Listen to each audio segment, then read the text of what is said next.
Damos nuevamente la bienvenida a nuestros invitados, Francisco Belaunde y Miguel Ángel Rodríguez Mackey, para comentar justamente estas visitas, estos temas que le preocupaban al Papa Francisco, sobre todo en un país como el nuestro. Gracias por estar aquí el día de hoy. ¿Con quién empezamos?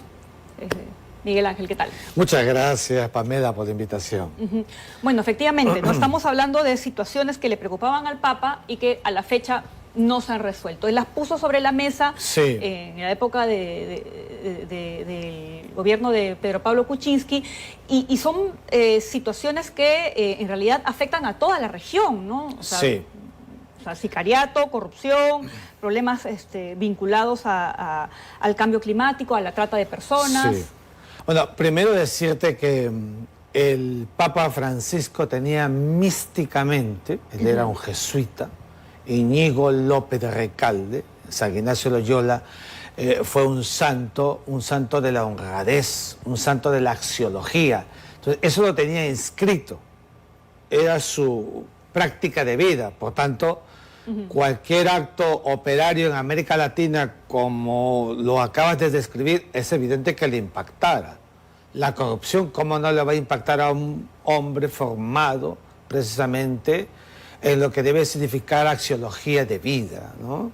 Y yo creo que el Papa Francisco, que nos ha dejado, hay un proceso, a mi juicio, trunco, porque él es el gran reformista de la Iglesia, pone al Vaticano, al magisterio de la Iglesia en el presente. Porque la Iglesia, vamos, 2000 años impoluta, incólume, más allá de que ha tenido procesos como la reforma religiosa, etcétera, pero ha tenido sus sobresaltos.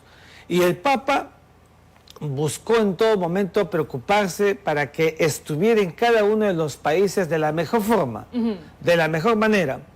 Y él, al mismo tiempo que, y este es un punto de inflexión distinto con los demás papas, que viene como un pastor universal, es decir, con el Evangelio en la mano, también es un actor político, hay que decirlo. O sea, es el jefe del Estado del Vaticano, que tiene un discurso muy fuerte, ¿no es cierto?, que le llama la atención. Tú hablabas del medio ambiente. Él es el primer sumo pontífice que escribe una encíclica sobre medio ambiente, Laudato Si, 2015. De manera que estamos frente a un papa que es un gran punto de quiebre en la historia de la Iglesia, de la sociedad internacional. Mira el orden mundial a partir de procesos renovadores de inflexión, donde las vinculaciones entre nosotros tendrían que dar grandes pasos mirando nuestra cobertura con la gente, por ejemplo, con el tema de los homosexuales, cambiar la dinámica de la visión que se les veía como demonios, como herejes, transforma y hace que todos... de ese tema también vamos a hablar de otras maneras, ¿no? Porque tenemos allí algunos bytes que hemos separado que han sido bastante controversiales por parte del Papa Francisco. Pero lo que ha dicho Miguel Ángel Francisco es muy importante, porque claro, no estamos hablando solo de una figura religiosa, es también una figura política y con todo el derecho y poder de interpelar a ese nivel a otros líderes mundiales. Sí, claro, ese es un poco el rol de los papas, ¿no? Que tienen su legitimidad moral, ¿no? Les da pues digamos, un peso político, y se ha visto en varias ocasiones, ¿no? Antes han habido papas, como por ejemplo el Papa Juan Pablo II, que tuvo un peso muy importante porque él era en la época de la Guerra Fría. Él pues era de un país que venía en la Polonia comunista y tuvo un papel muy importante, si se quiere, en el quiebre de todo ese sistema, ¿no? Y otros, incluso el Papa también, el mismo Papa, medió en el conflicto entre Argentina y Chile. O sea, y en el caso de Francisco también ha tenido intervenciones, efectivamente, en nivel del medio ambiente, pero también hace un tiempo, generó una reunión sobre el tema de la deuda, ¿no? Que está afectando a los países más pobres. También de alguna manera participó, ¿no? de esta negociación entre Estados Unidos y Cuba para el restablecimiento de relaciones diplomáticas. Es decir, también él juega un papel y se ha pronunciado, a veces ha generado polémica. Por ejemplo, el tema de Ucrania, ¿no? Tuvo una intervención ambivalente que parecía simpatizar con Rusia. Eso evidentemente generó una reacción contraria por parte del presidente Zelensky. pero también respecto de Maduro se decía que era demasiado condescendiente con Maduro, ¿no? Y bueno, con los presidentes argentinos en general, él se llevaba muy mal con Macri, tenía una mejor relación con Cristina Fernández, con Milei, bueno, ya sabemos cómo es Milei, que le dijo, lo insultó, pero después fue a hablarle y como si fueran grandes amigos. Es decir, es una persona, como todos los papas, tienen pues un rol político evidente, ¿no? Y justamente de ese tema tenemos justo un byte del Papa Francisco, porque por supuesto que él era una figura bastante polémica y hay quienes decían que era un papa rojo, el papa comunista, el papa izquierdista, pero ¿qué cosa es lo que él opinaba acerca del modelo económico y de la ideología comunista? Vamos a escucharlo. O algunas personalidades lo ven a usted como una persona que tal vez no está a favor del capitalismo. Tienen esos preconceptos ideológicos que te clasifican a la persona antes de escucharla, ¿no? Escúchala, después habla. El que dio un paso muy grande en el capitalismo fue San Juan Pablo II, que habló de la economía social de mercado, ¿no? El capitalismo de mercado. O sea, lo matizó como algo lícito. No es malo en sí mismo. El opuesto sería el comunismo despersonalizante. Ambos son despersonalizantes y exageran. Pero una economía de mercado social, como esa palabrita social que le puso San Juan Pablo II, creo que es la que la adecua al pensamiento de la Iglesia, ¿no? Después se progresó mucho más en esto, ¿no? Pero esa definición llamó la atención en su momento. Claro, ¿a qué se estaba refiriendo el Papa Francisco cuando hablaba de estos temas, ¿no? Porque él, y si uno toma en cuenta todas las palabras que en su momento tuvo el Papa Francisco, él a lo que se estaría refiriendo, y en todo caso ustedes nos darán su interpretación, es a ese capitalismo que, digamos, puede ser sobreexplotador, abusivo, y que más bien se vuelve una suerte de condena para las personas que están sumidas en el consumismo. Es quizás por ese lado por que él se refería, ¿no? A ver, el Papa Francisco recuerda a San Juan Pablo II y lo recuerda muy bien porque uno de los vectores centrales de Vaticano II, que es el gran punto de quiebre en la historia de la Iglesia reciente, con Juan XXIII, fue la introducción de un punto ecléctico entre el capitalismo, por Estados Unidos en esos tiempos de la Guerra Fría, y la Unión Soviética, el comunismo. Ese punto medio, muy pegado al magisterio de la Iglesia y al Evangelio, fue la doctrina social de la Iglesia, traducida en la economía social de mercado. ¿Qué era eso para la Iglesia? Los pobres por sobre todas las cosas. O sea, esos pobres que Carlos Marx decía que es el monopolio de nosotros los comunistas que hablamos, mentira. La Iglesia ya lo hablaba, Jesús de Nazaret 2000 años atrás lo decía. Eso lo rescata San Juan Pablo II, lo hace encíclica, lo lleva a un siglo XX en verdad innovador, y Francisco ha sido con ello absolutamente milimétrico y respetuoso, que significaba al mismo tiempo que en ese punto medio la condena a todo lo ultra, pues, lo ultracapitalista, lo ultracomunista, ese punto medio que le permitió a la Iglesia traducir toda su gesta, toda su acción a través de sus congregaciones, a través de sus acciones religiosas, de sus comunidades laicales, clericales, por el mundo entero, la gran misión de la Iglesia a través de sus obras misionales pontificias.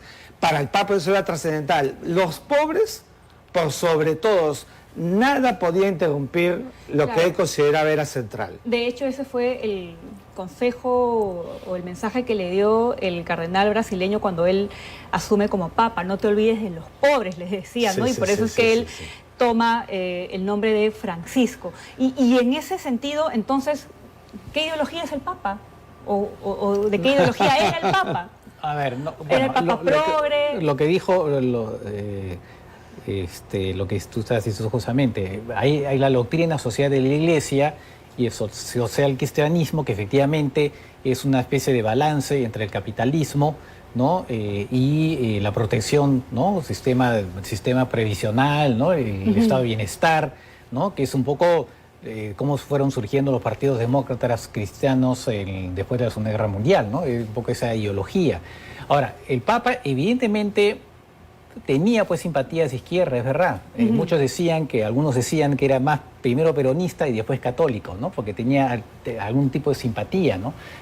Digamos, por claro, se veía a veces que podías tenerse, digamos, era bastante, ¿cómo decir?, muy cordial con Maduro, con gente así, entonces podía haber ese tipo, digamos, a veces de comportamientos que podían molestar a mucha gente, ¿no? Pero digo, de alguna manera el cargo también lo obligaba a moderarse en ese sentido, porque digamos, de no haber sido papa y de permanecer como cardenal, quizás hubiese tomado licencias para decir cosas de repente a otro nivel o a otro calibre.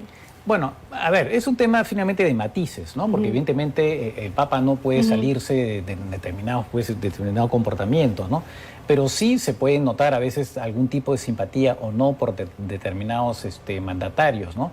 Y por ejemplo, tenía una pésima, en el caso de Argentina, tenía una pésima relación con Macri, no sé por qué, ¿no? En cambio tenía una mejor relación con Cristina Fernández, ¿no? Así Entonces, eso llamaba bastante la atención y como decía, hace poco también organizó un tema sobre el ambiente, también medio ambiente, y quienes organizaban eso eran Cuba, Venezuela y no me acuerdo qué país más. Entonces, había ese tipo de situaciones o la actitud que adoptó en un inicio respecto de la guerra de Ucrania, ¿no? Entonces, son ese tipo de situaciones que de alguna manera generaban controversia. ¿No?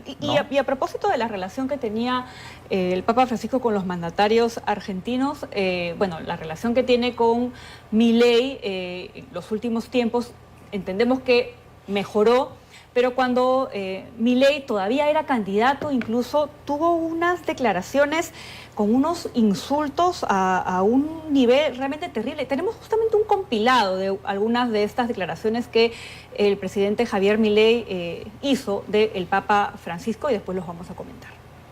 Este país tiene tantos años de justicia social, que ¿qué es la justicia social? Es la envidia, el odio, el resentimiento. A ver, originalmente la envidia era un pecado capital. Habría que informarle al imbécil ese que está en Roma, ¿sí? Que defiende la justicia social, que sepa que es un robo y que eso va contra los mandamientos. A ver, no puedo dejar de preguntarte si no es mucho lo del Papa. No. El Papa, sí, lo voy a decir de frente, es el representante del maligno en la tierra. ¿Vos sabías que el Papa impulsa el comunismo?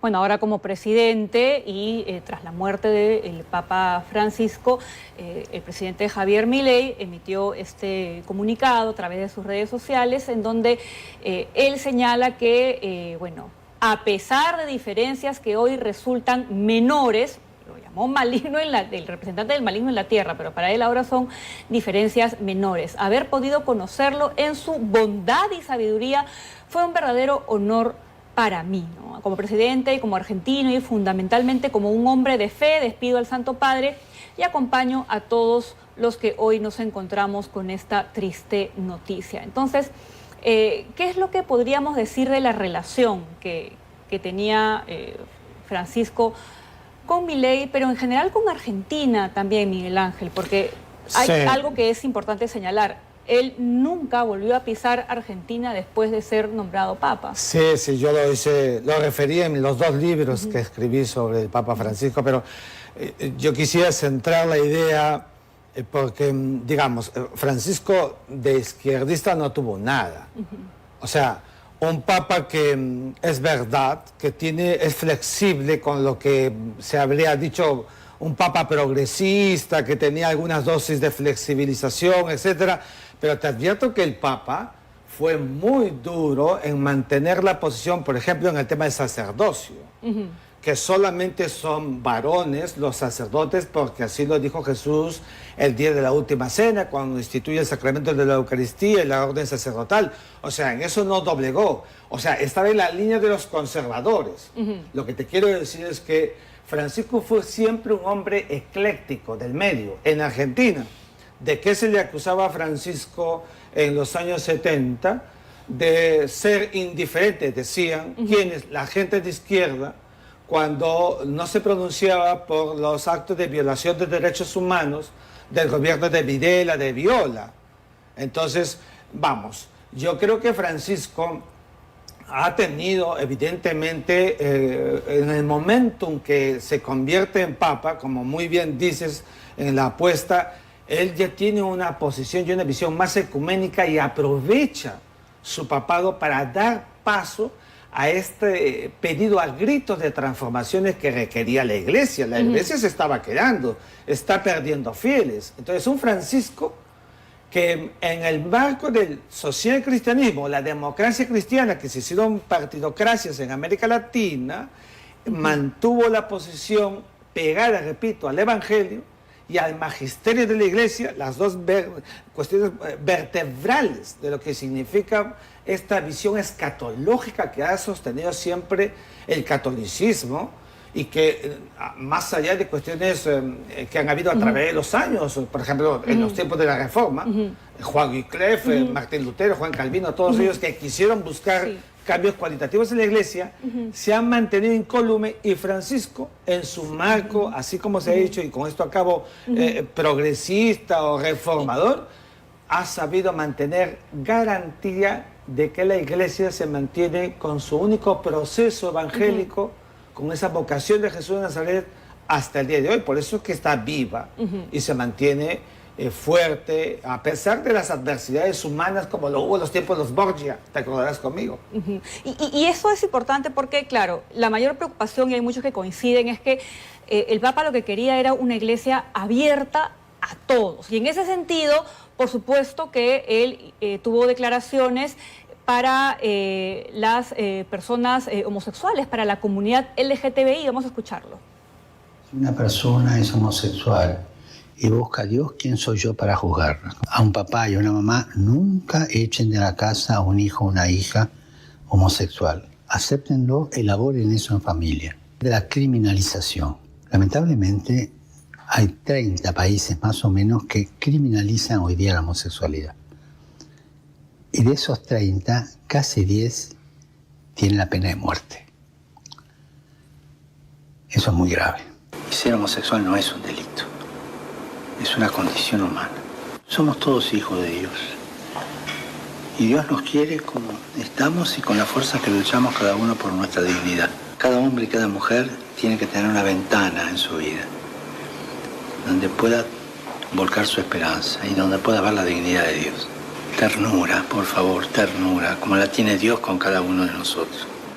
Bueno, y también estuvo de acuerdo en que la Iglesia reciba, admita a las parejas divorciadas y, por supuesto, también a sus hijos. Vamos a escucharlo. Deseo referirme hoy a la situación de los que tras la ruptura de su vínculo matrimonial han establecido una nueva convivencia y a la atención pastoral que merecen. La Iglesia sabe bien que tal situación contradice el sacramento cristiano, pero con corazón de madre busca el bien y la salvación de todos, sin excluir a nadie. Estamos hablando de temas que ahora concitan mucha polémica, ¿no? Y quizás es por eso que hay gente que calificaba al Papa como un Papa progresista, un Papa que estaba tratando de ir a la moda, ¿no? Incluso eso es lo que estaba comentando más temprano también el cardenal Barreto, ¿no? Contra una ola conservadora dentro de la misma Iglesia Católica, y por eso es que decían que él generaba ese tipo de división, ¿no? Entre una ola más progresista y una ola más conservadora. Bueno, hay la parte política, que es una discusión, y la parte, como efectivamente son temas que tienen que ver más con el tema de la homosexualidad, de los divorciados. Efectivamente, había de parte del Papa ahí sí una renovación, en el sentido que no se podía cerrar las puertas a las personas por tal o tal circunstancia, por tal condición. Efectivamente, de su parte, ahí hay algo que es un avance, ¿no?, que se produce digamos, de parte del Papa. Por supuesto, dentro de los límites de lo que el magisterio de la Iglesia puede, digamos, determinar, ¿no? Pero obviamente hay un avance. Muy interesante también el tema de las mujeres, porque con este Papa muchas mujeres han accedido, bueno, no muchas, pero algunas mujeres han accedido ahora a cargos en la alta burocracia del Vaticano. Claro. O sea, no es que se vayan a ordenar como sacerdotes, sino que ocupen estos cargos, estas posiciones estratégicas dentro de la Iglesia como institución. Y eso, efectivamente, eso es una novedad muy interesante, ¿no? Es una novedad muy interesante. Y también, por supuesto, el rol de los laicos, ¿no? Que es algo que es más importante, más aún teniendo en cuenta que hay un problemas de vocación sacerdotal, ¿no? Entonces ahí también, claro, él no quiere llegar tan lejos como, por ejemplo, a la Iglesia alemana, ¿no? La Iglesia alemana sí quiere llegar mucho más en la integración de los laicos. Él está un poco a medio camino, ¿no? Hay una discusión interna en la Iglesia entre incluso gente mucho más audaz, si se quiere, que el Papa, como la Iglesia alemana, y otros mucho más conservadores, como podría ser, por ejemplo, en Estados Unidos. Él está más o menos en ese sentido, en un término medio, ¿no? Sobre el rol de los laicos, las mujeres y todo lo demás, ¿no? Y vamos a ver también, porque, claro, lo que vamos a presenciar dentro de algunos días en el cónclave, en donde se va a elegir al nuevo Papa, es justamente eso, un acto político. Van a discutir, van a tratar de convencerse unos a otros, y ya hay una lista de quiénes son los posibles sucesores, o el posible sucesor, mejor dicho, ¿no? Y quiénes son los cardenales papables, ¿no? Vamos a verlos a continuación. Son 7, ¿no? Tenemos un cuadro que hemos preparado para ustedes. Vamos a regresar con ello después de una breve pausa para hablar justamente de quién podría ser el sucesor del Papa Francisco. ¿Y quiénes son los cardenales papables, ¿no? Aquellos que podrían concitar la atención y entre de los que podría salir el próximo Papa, ¿no? Tenemos a 2 italianos, Pietro Parolin y Matteo Zuppi. Tenemos también a Peter Erdo, Antonio Tagle, que es, si no me equivoco, filipino, así es. Tenemos a Charles Maung Bo, que es de africano, así es, ¿no? Peter Ebre y Fridolin Ambongo Besumbu.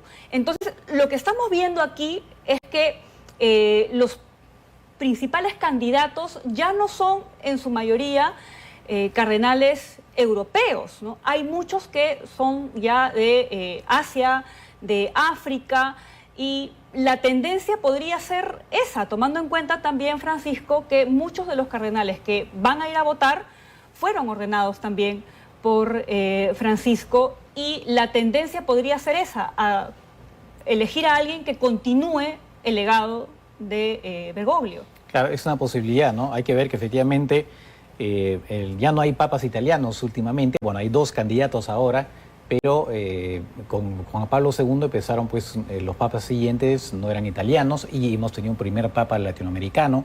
Ahora muchos hablan que debería haber un papa africano, porque efectivamente en África, contrariamente a los países europeos, ahí sí hay vocaciones. Es más, en Europa uno puede estar en un pequeño pueblo y el sacerdote es un africano.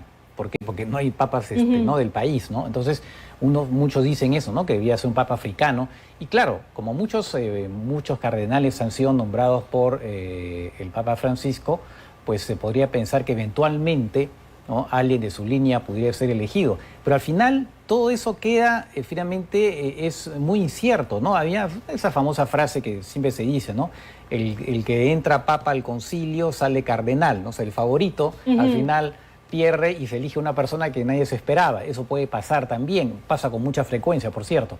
Entonces, habría que estar adentro para ver cómo es el test, cómo está en estos momentos ¿no? la discusión interna para poder adivinar quién tiene más posibilidades. Porque además, como hemos visto, incluso la famosa película Cónclave, se elige un outsider de la nada. Entonces, claro que ahí un poquito jalado de los pelos, la verdad. Pero en fin, más allá de eso, puede aparecer efectivamente situaciones en que hay alguien que eventualmente no estaba entre los favoritos y poco a poco va ganando y va creciendo. Entonces, puede ser algo inesperado, ¿no? Exacto, y puede suceder lo contrario, Miguel Ángel. Es decir, el ala conservadora de la Iglesia podría elegir a alguien tratando de recuperar aquello que considere se perdió con Bergoglio. Vamos a las matemáticas. Hay 252 cardenales, príncipes de la iglesia, que pueden, purpurados. Ahora, de ellos, 138 están en calidad de ser elegidos papas. Incluido nuestro cardenal Castillo. Incluido el cardenal peruano, Castillo. así es, Castillo. Y de ellos, de esos 138, 118 fueron ungidos príncipes de la iglesia por Francisco. Últimamente como 50. Entonces, la tendencia más bien es a que el que pudiera ser elegido en el cónclave es alguien que siga la línea de el Papa Francisco, porque eso es puras matemáticas, pero como muy bien se dice, no sabemos qué hay dentro, ¿no? O sea, cum clavis, con llave, están todos encerrados en la Capilla Sixtina. Vamos a ver cómo se mueven las tendencias. Lo cierto es que el Papa hizo una geopolítica del colegio cardenalicio. Descentralizó un poco el poder también. Porque, digamos, esa visión románica que imperó en la Iglesia ha disminuido. No obstante que cualquier cosa puede terminar pasando, eso no lo sabemos, pero la tendencia es que pudiera haber un papa que continúe la obra de Francisco, que ha sido, repetimos, este proceso reformista en la Iglesia. Ahora, el Papa Francisco fallece después de haber estado mucho tiempo internado, ¿no? Él reaparece el domingo para las celebraciones de Semana Santa. Y una de las últimas cosas que él hace antes de morir, y de hecho él tiene una frase bastante potente, bastante fuerte cuando le consultan sobre qué es lo que él esperaba que sucediera después de la muerte. Él lo que dice es que él esperaba que la muerte lo encuentre a él lúcido, y parece que es lo que él esperaba, ¿no? Porque una de las últimas cosas que él hace antes de fallecer es disolver el sodalicio, ¿no? Parece que esa era una cuenta que él no quería que se quede pendiente, y de hecho él ha sido un papa que ha sido muy firme con la tolerancia cero para abusos por parte de curas denunciados por pederasta, ¿no? Tenemos justamente un byte al respecto. Vamos a escuchar qué fue lo que dijo el Papa cuando se le consultó sobre este tema. Me siento interpelado a hacerme cargo de todo el mal que algunos sacerdotes, bastantes en número, no en comparación con la totalidad, hacerme cargo y a pedir perdón del daño que han hecho. No vamos a dar un paso atrás en lo que se refiere al tratamiento de estos problemas y a las sanciones que se deben poner. Al contrario, creo que debemos ser muy fuertes. Claro, en Chile se presentaron casos bastante fuertes y el Papa, por supuesto, estuvo del lado de las víctimas. Él ha recibido a las víctimas del sodalicio también, que fueron y se entrevistaron con él.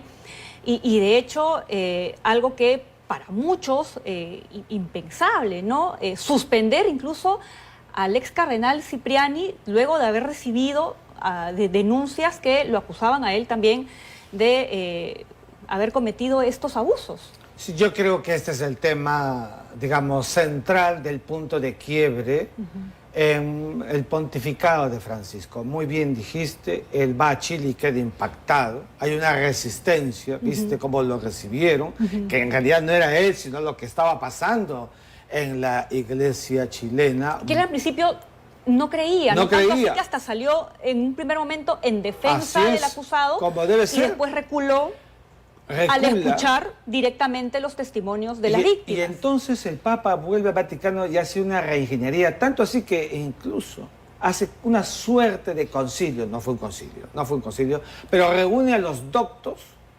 en el Vaticano para discutir el tema del abuso sexual. Y no le tiembla la mano para quitar de puestos claves a quienes tenían compromiso de imputación objetiva. Tú acabas de decir el sodalicio, bueno, el sodalicio está disuelto, pero el señor Figari no. Entonces, lo que yo creo es que el señor Figari, el gobierno del Perú, debería acelerar el proceso de extradición para que pague cuitas en el Perú, previo juzgamiento, por lo que pasó, por lo que hizo como una organización de la Iglesia peruana. Es decir, si hubiéramos hecho la reforma del Código Penal que tanto quiero para introducir la pena de muerte, fusilamiento, porque lo que hizo fue denigrante. Pero lamentablemente el derecho penal lo ampara porque no es retroactivo. Pero estas son las cosas que impactaron mucho en la Iglesia, y Francisco fue muy, pero muy rectilíneo, y eso mostró, ¿no es cierto?, per se, su visión muy pegada a estos valores que la Iglesia tenía que mantener, y que él era consciente que iba ahuyentando a los fieles de esta visión que hemos dicho pétrea de la Iglesia. Por eso tuvo que ser fuerte y hay que rescatarlo como corresponde a un papa que ha enfrentado a los abusos sexuales diametralmente. Así es. Francisco, tu comentario sobre esto. No, sí, efectivamente, yo creo que lo que hizo al disolver el sodalicio efectivamente era un acto muy fuerte de acabar con los abusos, ¿no? De una organización que, bueno, por todo lo que se dijo en las investigaciones, era una especie de organización de poder, ¿no? De construcción de poder y de abuso, ¿no? También sexual.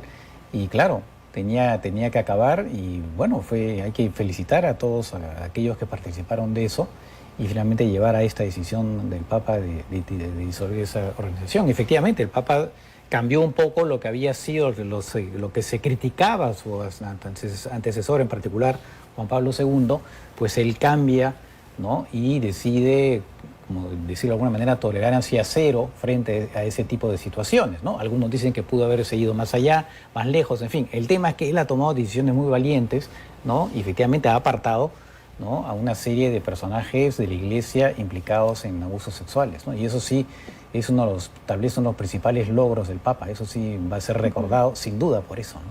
Ahora, ¿hay algún riesgo de retroceso independientemente de quién asuma el pontificado ahora, ¿no? Porque, por supuesto que la valla que está dejando Francisco es bastante alta, pero en términos de las reformas que ha hecho, no solamente para la Iglesia Católica, sino de cara al mundo, ¿podría haber un retroceso?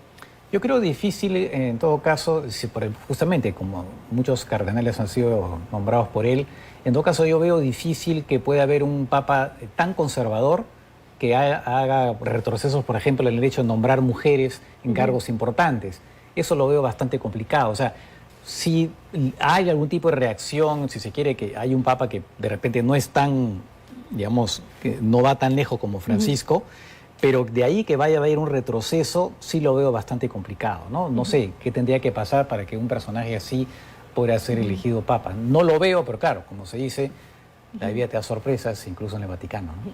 Bueno, vamos a estar pendientes porque ya en algunos días más se va a anunciar cuándo sería este cónclave para que se pueda elegir al sucesor del Papa Francisco. Gracias, Francisco, gracias Miguel Ángel por haber venido el día de hoy.